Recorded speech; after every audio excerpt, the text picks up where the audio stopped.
안녕하세요. 저는 하버드 대학교 언어학과 교수 데이비드 톰슨입니다. 충격적인 일이 일어났습니다. 7개 언어를 정복했다고 자부하던 하버드 대학교 교수인 제가 단 하나의 한국어 표현 앞에서 완전히 무너져 버렸습니다. 그것은 바로 정이라는 단어였습니다. 이 작은 한 글자가 제 30년 언어학 인생을 송두리째 뒤흔들어 놓았습니다. 오늘 여러분과 함께 그 놀라운 여정을 나누고자 합니다. 지금부터 함께 보시죠. 그 전에 잠깐만요. 버겁고 힘든 일상생활에 한 줄기 빛 같은 감동을 선사하는 감동망대입니다. 구독과 좋아요는 감동적인 이야기를 만드는데 큰 힘이 됩니다.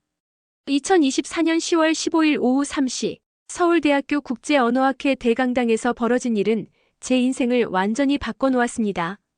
저는 그때까지 언어를 수학처럼 생각했어요. 하버드에서 30년간 언어학을 연구해온 저에게 언어란 해독 가능한 코드에 불과했거든요. 영어, 독일어, 프랑스어, 스페인어, 일본어, 중국어, 러시아어까지 7개 언어를 마치 공식처럼 암기하고 분석하며 정복했다고 자만하고 있었습니다. 언어는 논리적 구조체다. 이것이 제가 30년간 믿어온 철칙이었어요. 문법 규칙만 완벽히 파악하면, 단어 조합만 정확히 이해하면 어떤 언어든 해독할 수 있다고 확신했습니다. 실제로 그동안 그런 방식으로 성공해왔으니까요. 하버드 대학교에서 제가 가르치는 비교 언어학 수업은 항상 만석이었고 제 논문들은 국제학술지에 연달아 게재되었거든요. 케임브리지에서 옥스퍼드까지 유럽의 어떤 대학에서도 저를 모르는 언어학자는 없었습니다. 동료들은 저를 언어의 마법사라고 불렀고 학생들은 제 강의를 듣기 위해 몇 달씩 대기했어요. 촘스키 교수도 제 생성문법 연구를 높이 평가했고 소르본 대학에서는 명예교수 자리를 제안하기까지 했죠. 저 역시 그런 명성에 도취되어 있었습니다. 언어란 결국 패턴이고 그 패턴만 파악하면 세상의 모든 언어를 정복할 수 있다고 믿었거든요. 제 연구실 서가에는 세계 각국의 언어학 서적들이 빼곡히 들어차 있었고 벽면에는 제가 분석한 언어 개통도들이 가득 붙어 있었어요. 그런데 그날 한국의 젊은 언어학자가 발표한 내용은 제 모든 공리를 무너뜨렸습니다. 그는 조용하면서도 확신에 찬 목소리로 물었어요. 교수님, 정이라는 한국어 표현을 어떻게 번역하시겠습니까? 단순해 보이는 질문이었습니다. 저는 자신만만하게 대답했죠. 사랑, 애정, 감정. 여러 방법이 있지 않습니까? 하지만 그 젊은 학자의 미소 뒤에 숨겨진 함정을 몰랐습니다. 그렇다면 우리 사이에는 정이 있다와 나는 당신을 사랑합니다가 같은 의미입니까? 그 순간 제 머릿속이 하얗게 변했어요. 사랑은 너무 강했고 애정은 너무 약했습니다. 감정은 너무 포괄적이었죠. 강당 안 500명의 시선이 저에게 집중되었습니다. 30년간 구축해온 언어학적 자신감이 한순간에 흔들리기 시작했어요. 제가 그토록 자랑스러워했던 논리적 접근법이 완전히 무력해진 순간이었습니다. 마치 완벽하다고 생각했던 수학 공식이 갑자기 틀렸다는 걸 발견한 것 같았거든요. 그 젊은 학자의 설명이 계속되었습니다. 정은 사랑보다 깊고 애정보다 넓으며 감정보다 세밀합니다. 정은 시간이 만들어내는 감정이자 관계가 쌓아올리는 마음이에요. 서구 언어에는 이런 개념이 없죠. 저는 그 순간 처음으로 언어학자로서의 무력감을 느꼈습니다. 하버드에서 수백 명의 학생들에게 언어의 보편성을 가르쳐왔던 제가 한순간에 초보자가 되어버린 거예요. 강의가 끝나고 그 젊은 한국인 학자가 저에게 다가왔습니다. 그는 정중하게 인사하며 말했어요. 교수님, 한국어는 번역되지 않는 언어입니다. 이해되어야 하는 언어죠. 그 말이 제 가슴에 꽂혔어요. 번역과 이해의 차이, 분석과 체험의 차이를 그때 처음 깨달았거든요. 사랑도 아니고 애정도 아니고 감정도 아닌 무엇인가. 그것은 분명 존재하는데 제 언어학적 도구로는 도저히 잡아낼 수 없는 개념이었습니다. 마치 손으로 물을 움켜쥐려는 것처럼 잡으려 할수록 빠져나가는 무엇인가 말이에요. 그 순간 저는 깨달았습니다. 언어는 제가 생각하던 것처럼 차갑고 논리적인 공식이 아니라 살아 숨쉬는 무엇인가라는 것을. 그날 밤 저는 하버드 기숙사방에서 미친 사람처럼 사전을 뒤졌습니다. 옥스퍼드 사전, 웹스터 사전, 심지어 고어 사전까지. 하지만 정을 완벽하게 표현할 수 있는 서구 언어 단어는 존재하지 않았어요. 30년 언어학 경력 중 처음 맞닥뜨린 절망적인 순간이었죠. 제가 그토록 신봉했던 언어의 보편성 이론이 산산조각 나는 소리가 들리는 것 같았습니다. 사랑. 너무 격정적이었어요. 정은 사랑처럼 뜨겁게 타오르지 않거든요. 애정. 너무 가벼웠습니다. 정은 단순한 호감이 아니에요. 애착. 너무 의존적이었어요. 정은 집착이 아니거든요. 돌봄. 너무 의무적이었습니다. 정은 책임감에서 나오는 게 아니니까요. 친밀감. 너무 표면적이었죠. 정은 그런 가벼운 감정이 아니거든요. 제가 그토록 자신 있어 했던 어휘력이 한순간에 무너졌어요. 하버드에서 학생들에게 가르칠 때면 항상 강조했었거든요. 모든 개념은 번역 가능하다고. 인간의 사고는 보편적이기 때문이라고. 하지만 정 앞에서 그 모든 이론이 허상임이 드러났습니다. 그런데 더 충격적인 건 이제부터였어요. 다음 날 아침 저는 한국어를 더 깊이 파고들기 시작했습니다. 그리고 한이라는 단어를 만났죠. 이것은 정보다 더 가혹한 시험이었어요. 미움? 아닙니다. 한은 미움이 아니거든요. 원망? 너무 개인적입니다. 한은 개인의 감정을 넘어서거든요. 슬픔? 너무 단순해요. 한은 단순한 슬픔이 아니거든요. 후회? 너무 가벼워요. 한은 후회 같은 가벼운 감정이 아니거든요. 한국인 동료 교수는 저에게 이렇게 설명했습니다. 한은 개인의 감정이 아니라 집단의 정서예요. 역사가 만들어낸 아픔이자 시간이 발효시킨 슬픔이거든요. 저는 그 말을 듣고 소름이 돋았어요. 서구 언어에는 이런 개념 자체가 없다는 것을 깨달았거든요. 개인의 감정을 넘어선 집단적 정서라는 개념이 서구 문화에는 존재하지 않았던 겁니다. 그리고 눈치라는 단어가 등장했을 때 저는 완전히 항복할 수밖에 없었어요. 사회적 인식, 분위기 파악, 직감, 요령, 예민함, 모든 번역이 창백하고 부족했습니다. 눈치는 단순히 분위기를 읽는 것이 아니라 말하지 않은 것을 듣고 보이지 않는 것을 보는 한국인만의 특별한 능력이었거든요. 한국어를 이해하려면 문자부터 알아야 했습니다. 저는 그동안 한글을 그냥 또 다른 알파벳 정도로 생각했어요. 하지만 연구를 시작하자마자 경악했습니다. 한글은 단순한 기호가 아니라 발음기관을 본뜬 과학적 체계였거든요. 기역은 혓뿌리가 목구멍을 막는 모양이고 니은은 혀끝이 윗잇몸에 닿는 모양이며 미음은 입술이 다물어지는 모양이에요. 제가 그동안 연구해온 모든 문자와 달랐습니다. 라틴 문자든 그리스 문자든 모두 상형 문자에서 발전한 추상적 기호들이었거든요. 하지만 한글은 인간의 발음기관을 직접 그려낸 표현 문자였어요. 마치 해부학 교과서처럼 정확하고 과학적이었습니다. 15세기에 이런 문자를 만들어낸다는 것 자체가 기적 같은 일이었죠. 한국어를 이해하려면 문자부터 알아야 했습니다. 저는 그동안 한글을 그냥 또 다른 알파벳 정도로 생각했어요. 하지만 연구를 시작하자마자 경악했습니다. 한글은 단순한 기호가 아니라 발음기관을 본뜬 과학적 체계였거든요. 기역은 혓뿌리가 목구멍을 막는 모양이고 니은은 혀끝이 윗잇몸에 닿는 모양이며 미음은 입술이 다물어지는 모양이에요. 제가 그동안 연구해온 모든 문자와 달랐습니다. 라틴 문자든 그리스 문자든 모두 상형 문자에서 발전한 추상적 기호들이었거든요. 하지만 한글은 인간의 발음기관을 직접 그려낸 표현 문자였어요. 마치 해부학 교과서처럼 정확하고 과학적이었습니다. 15세기에 이런 문자를 만들어낸다는 것 자체가 기적 같은 일이었죠. 더 놀라운 건 모음체계였습니다. 오. 이 간단한 기호들 속에 하늘과 땅과 사람의 철학이 담겨 있었어요. 는 하늘을, 은은 땅을, 이는 사람을 의미했습니다. 동양 철학의 천지인 사상이 문자 속에 녹아 있었던 거예요. 서구의 문자에는 이런 철학적 깊이가 전혀 없었거든요. 제가 정말 충격받은 건 조합 원리였어요. 기역 아가, 니은 아나. 마치 레고 블록처럼 자음과 모음이 결합해서 새로운 음절을 만들어내는 거예요. 이건 현대 컴퓨터의 이진법 코드와 완전히 같은 원리였습니다. 0과 1의 조합으로 무한한 정보를 만들어내는 것처럼 한글도 기본 자모의 조합으로 무한한 소리를 표현할 수 있었거든요. 저는 하버드 연구실에 돌아와서 미친 듯이 계산해봤어요. 한글의 기본 자음 14개와 모음 10개로 만들 수 있는 음절의 수를요. 이론적으로는 1만 1172개의 음절이 가능했습니다. 하지만 실제로는 그보다 훨씬 많은 소리를 표현할 수 있었어요. 복합 자음과 복합 모음까지 고려하면 말이죠. 제가 30년간 연구해온 어떤 문자도 이런 효율성을 보여주지 못했어요. 중국의 한자는 수만 개를 외워야 했고, 일본의 히라가나와 가타카나는 음성과 문자의 대응이 불완전했습니다.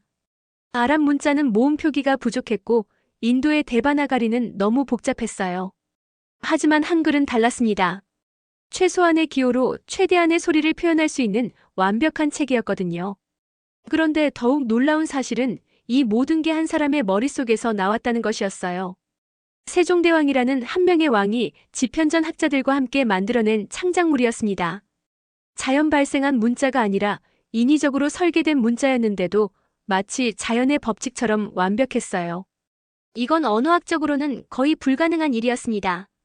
인공 문자가 이렇게 오래 살아남는 경우는 역사상 거의 없었거든요. 저는 그 순간 깨달았어요. 한글을 모르고서는 한국어의 진정한 의미를 절대 이해할 수 없다는 것을.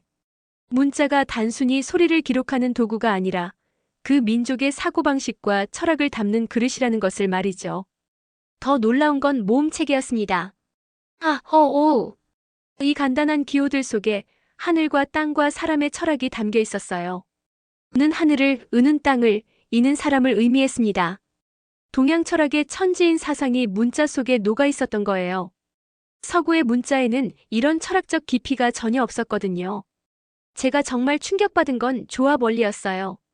기역 아가, 니은 아나. 마치 레고 블록처럼 자음과 모음이 결합해서 새로운 음절을 만들어내는 거예요. 이건 현대 컴퓨터의 이진법 코드와 완전히 같은 원리였습니다. 0과 1의 조합으로 무한한 정보를 만들어내는 것처럼 한글도 기본 자모의 조합으로 무한한 소리를 표현할 수 있었거든요. 저는 하버드 연구실에 돌아와서 미친 듯이 계산해봤어요. 한글의 기본 자음 14개와 모음 10개로 만들 수 있는 음절의 수를요. 이론적으로는 1만 1172개의 음절이 가능했습니다. 하지만 실제로는 그보다 훨씬 많은 소리를 표현할 수 있었어요.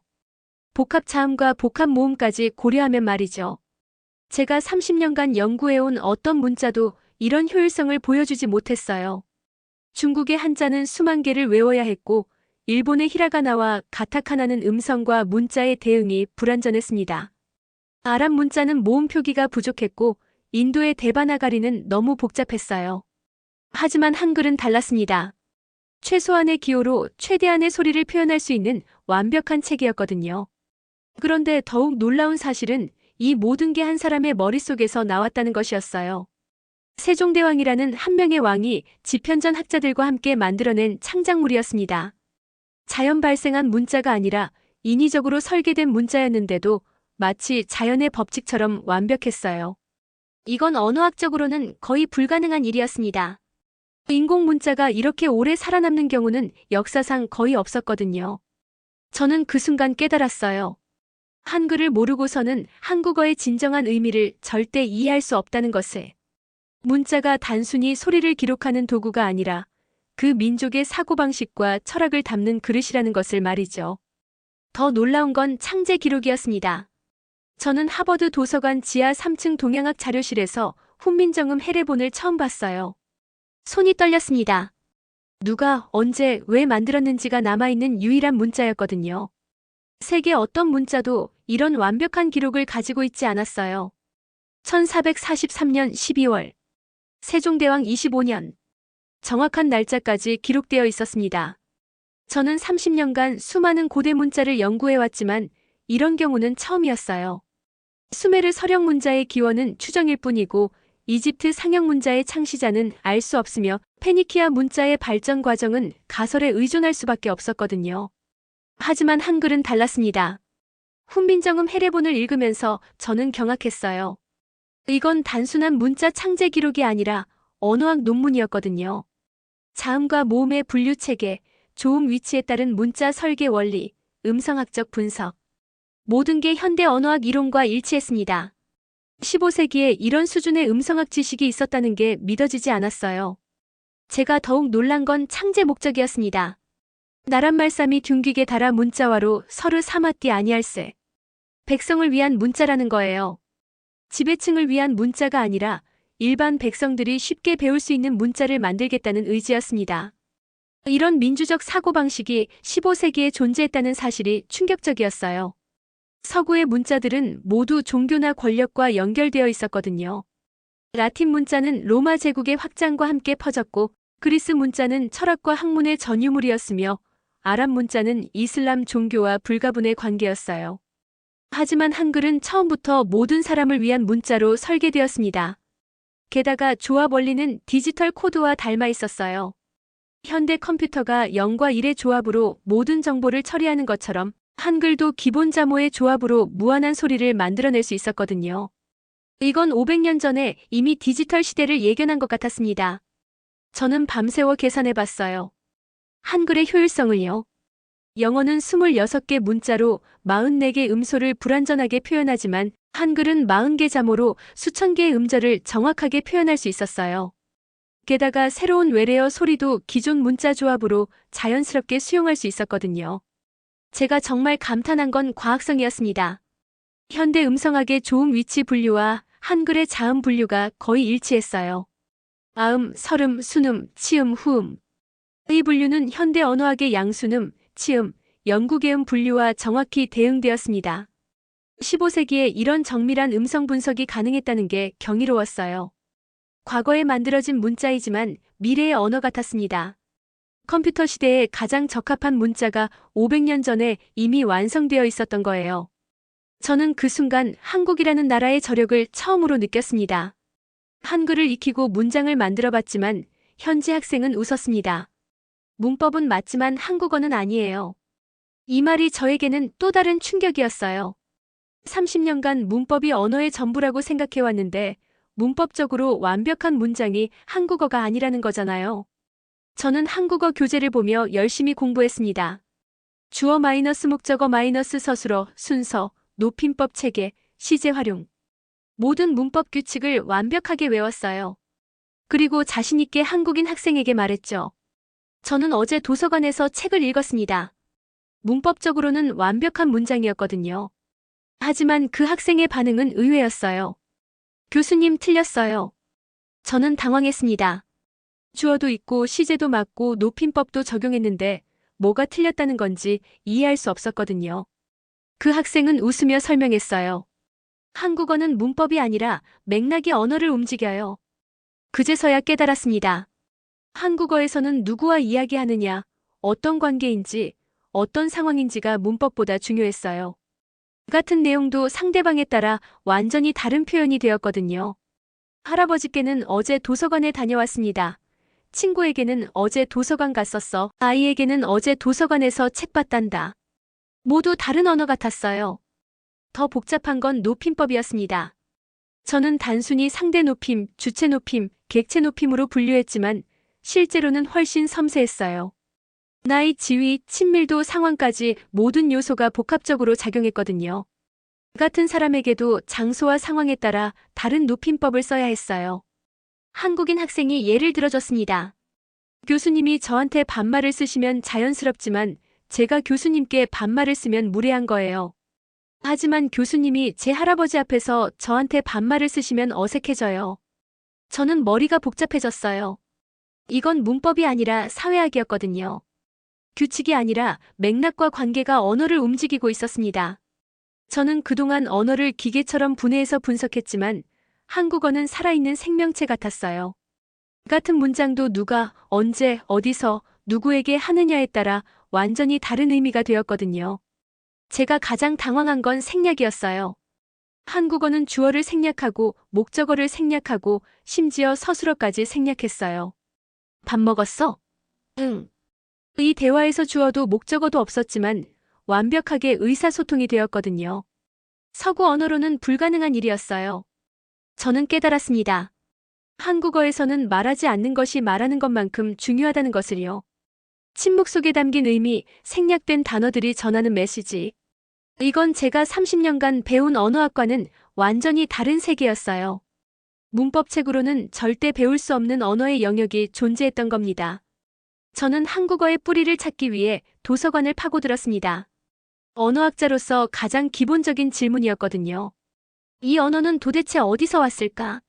하지만 6개월간의 연구 끝에 마주한 건 더 큰 미스터리였어요. 알타이어 족설이 가장 유력한 가설이었습니다. 몽골어, 터키어, 만주어와 문법 구조가 비슷하다는 이유였어요. 교차거적 특성, 어순의 유사성. 분명 공통점이 있었거든요. 저는 처음에 이 설에 확신을 가졌어요. 드디어 한국어의 정체를 밝혀낸 것 같았거든요. 하지만 더 깊이 파고들수록 의문이 생겼습니다. 기초어휘가 너무 달랐어요. 물, 불, 나무, 하늘. 가장 기본적인 단어들이 알타이 계열 언어들과 전혀 달랐거든요. 어떻게 같은 뿌리에서 나온 언어가 이렇게 다를 수 있을까요? 일본어 동계설도 검토해봤습니다. 분명 유사점이 있었어요. 높임법 체계, 어순, 일부 문법 요소들. 특히 고대 일본어와 고대 한국어 사이에는 놀라운 유사성이 발견되었거든요. 하지만 이것도 완전한 답은 아니었어요. 근본적인 어휘 체계가 달랐고 음성 체계도 상당한 차이를 보였거든요. 고립 언어설이 가장 황당했지만 동시에 가장 설득력 있었어요. 한국어는 어떤 언어와도 명확한 계통관계를 증명할 수 없다는 주장이었거든요. 마치 언어의 고와 같은 존재라는 거예요. 처음에는 말도 안 된다고 생각했지만 연구할수록 이 가설이 가장 현실적이라는 생각이 들었어요. 저는 세계 각국의 언어 계통도를 다시 펼쳐봤습니다. 인도 유럽어족은 거대한 가지를 뻗으며 유럽과 인도를 잇고 있었고 중국-티베트어족은 동아시아를 아우르고 있었으며 세머족은 중동과 아프리카를 연결하고 있었어요. 하지만 한국어는 홀로 떨어져 있었습니다. 제가 30년간 연구해온 언어들은 모두 명확한 족보가 있었어요. 영어는 게르만어파에서, 프랑스어는 로망스어파에서, 러시아어는 슬라브어파에서. 모든 언어가 거대한 언어 가족의 일원이었거든요. 하지만 한국어만은 달랐어요. 뿌리를 찾을 수 없는 신비로운 존재였습니다. 더 놀라운 건 이런 고립성이 약점이 아니라 오히려 강점이었다는 점이에요. 다른 언어들의 영향을 받지 않았기 때문에 독특한 특성을 유지할 수 있었거든요. 정의나 한 같은 개념들이 살아남을 수 있었던 것도 이런 고립성 덕분이었어요. 한국어는 나무의 가지처럼 연결되지 않은 뿌리 없는 존재였습니다. 하지만 그렇기 때문에 더욱 특별했어요. 어떤 언어의 아류도 아니고 어떤 언어의 변형도 아닌 순수하게 한국인만의 언어였거든요. 저는 그 순간 깨달았어요. 뿌리가 없다는 것이 약점이 아니라 유일성의 증거라는 것을 말이죠. 더 충격적인 건 그 연속성이었습니다. 한국어학과 대학원생이 저에게 조선왕조실록을 보여줬어요. 500년 전에 쓰인 문서였는데 현대 한국인이 읽을 수 있다는 거예요. 저는 믿을 수 없었습니다. 영어로 치면 셰익스피어 시대 문서를 일반인이 읽는다는 뜻이었거든요.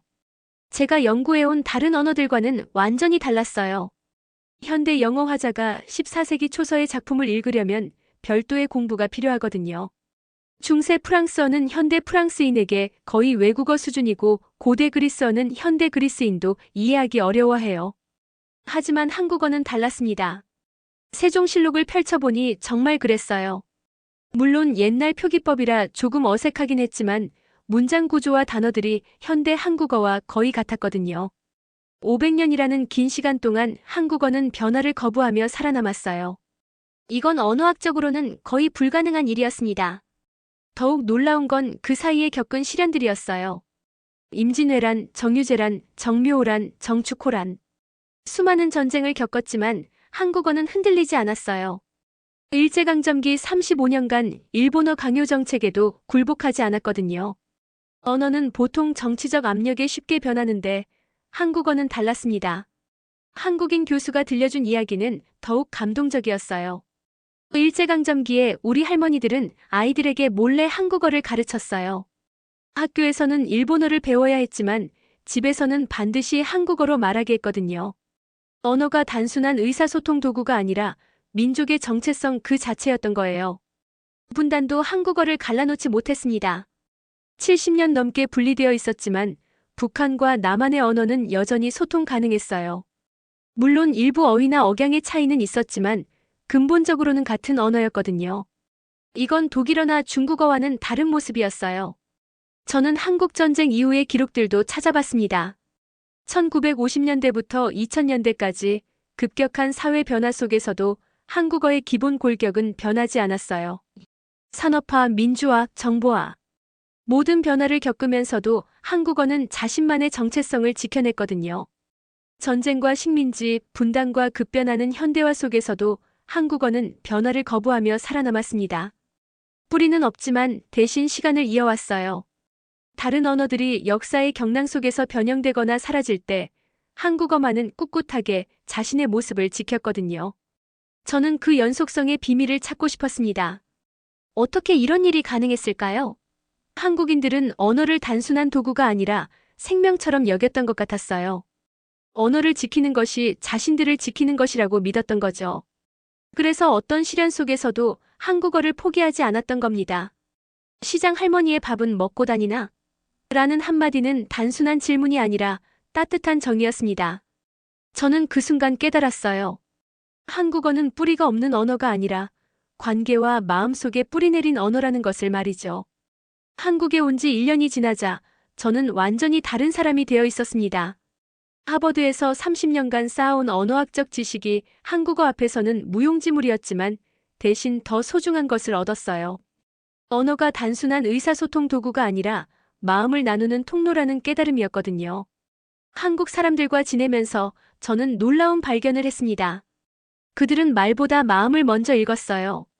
제가 아무리 완벽한 한국어를 구사해도 한국인들은 제 마음이 진짜인지 가짜인지를 금세 알아챘거든요. 눈치라는 게 바로 이런 능력이었어요. 어느 날 제가 감기에 걸렸을 때였습니다.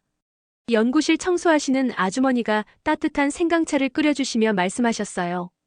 교수님, 몸조리 잘하세요. 단순한 인사말 같았지만 그 안에는 깊은 배려와 관심이 담겨 있었어요. 서구 문화에서는 경험할 수 없는 따뜻함이었거든요. 정이라는 개념을 조금씩 이해하기 시작했습니다. 정은 사랑이나 애정처럼 격렬하거나 일시적인 감정이 아니었어요. 오랜 시간 함께 보내며 자연스럽게 쌓이는 마음이었거든요. 가족 같지는 않지만 남남도 아닌 그 절묘한 거리감 속에서 피어나는 감정이었어요. 한국인들은 이 정을 바탕으로 살아갔습니다. 직장에서도 학교에서도 동네에서도 사람들은 서로에게 정을 주고받으며 관계를 만들어갔어요. 계약서나 규칙보다 정이 더 강력한 약속이었거든요. 이런 문화는 서구 사회에서는 찾아볼 수 없는 독특한 것이었어요. 한이라는 개념도 서서히 이해되기 시작했습니다. 개인의 원망이나 분노가 아니라 역사 속에서 쌓인 집단적 아픔이었어요. 외침과 시련 속에서도 굴복하지 않은 민족의 의지가 한이라는 정서로 승화된 거였거든요. 이 한이 있었기에 한국은 수많은 위기를 극복할 수 있었던 것 같았어요. 저는 마침내 깨달았습니다. 한국어가 왜 뿌리 없는 언어인지를요. 다른 언어에 의존하지 않고 스스로 살아남았기 때문이에요. 외부의 영향을 받지 않고 순수하게 한국인의 마음을 담아왔기 때문이거든요. 그래서 정도, 한도, 눈치도 다른 언어로는 번역할 수 없었던 거예요. 하버드로 돌아가는 비행기 안에서 저는 생각했습니다. 앞으로 제 강의는 완전히 달라질 거라고요. 언어는 공식이 아니라 마음이라는 것을, 분석의 대상이 아니라 체험의 영역이라는 것을 가르치게 될 거라고요. 그리고 한국어야말로 인류가 가진 가장 소중한 언어 유산 중 하나라는 것을 세계에 알리겠다고 다짐했습니다. 한국어는 뿌리 없는 언어가 아니었어요. 한국인의 마음속에 깊이 뿌리내린 살아있는 언어였습니다.